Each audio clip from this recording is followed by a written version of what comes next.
One of the things that I credit with helping me get interested in rail fanning and railroads is the work of railroad photographer Winston Link. Now, in the mid to late 1950s, he set out on this project to photograph the remaining steam engines and operations of the Norfolk and Western Railroad.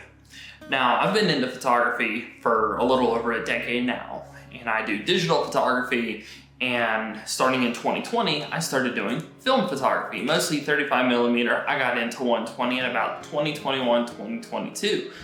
So coming into the railroad hobby, rail fanning, I was drawn to the photography challenge of it. You only have essentially one or two chances to get your shot, and everything has to be perfect. And I really was into film and understanding that that was a really masterful skill. You really have to know what you're doing. So seeing that kind of work in a railroad setting, especially in a unique way like Link was doing, with his night photography, he would take a completely pitch black scene, and with his strobes and cables, it would look just like daylight. The details he could bring out with his 4x5 Graflex and the amazingly sharp black and white film stock used, it really opened my eyes not just to railroad history, railroad photography, but photography in general. Up until that point when I discovered Link in 2022, I wasn't really into night photography, but looking at his work in not just the railroad context, but seeing how he incorporated people into his scenes, seeing how he composed, these dramatically, almost like a film noir type aesthetic in pitch darkness. He had something where, if it was just locomotive shots, they were hardware shots, but he always looked to get that human element into it. And that was something that I started incorporating into my style. I started working on night photography, I got into astrophotography, and I feel like studying Winston Link, his work, other railroad photographers like him, it has made me a much better photographer.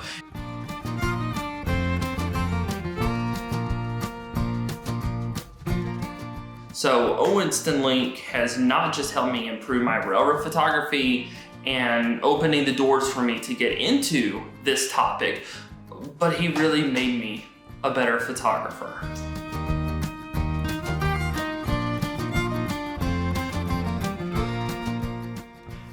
The Norfolk and Western Railway is my favorite railroad to research.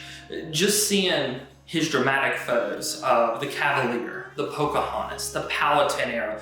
You've got the J-class locomotives, the Ys, the As. He captured it all perfectly in a unique way that because, there is such a roll-off between the lit up scene and the darkness of the shadows and the night, you really get that personal feeling and attachment with the subjects, with the locomotives. And, for someone who's just learning railroad operations, railroad history, all of that stuff, having that, what almost feels like a personal connection, with these things that you're passionate about learning, it really helps.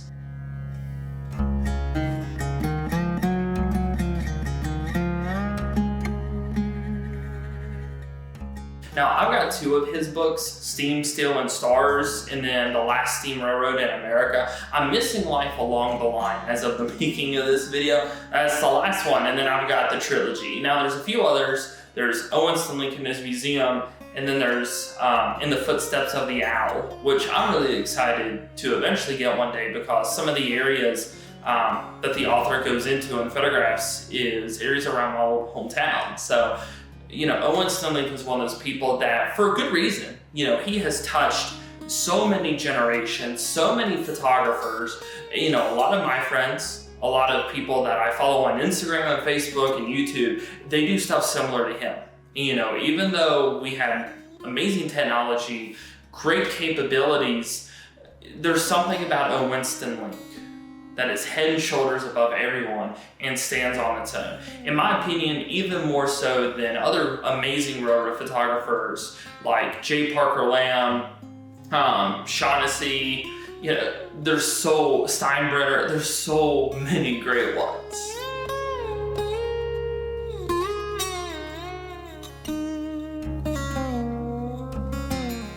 So thank you all for watching this video. It was a really fun one to put together because once again I got to pull out the Winston Link books. I got to go over some of my photography in the past, and it's just really cool to kind of see where it all started for me in this railroad hobby and where I am now. I'm Jake from American Railroads Project. Leave a like if you enjoyed the video, subscribe for more. I'll see you next time.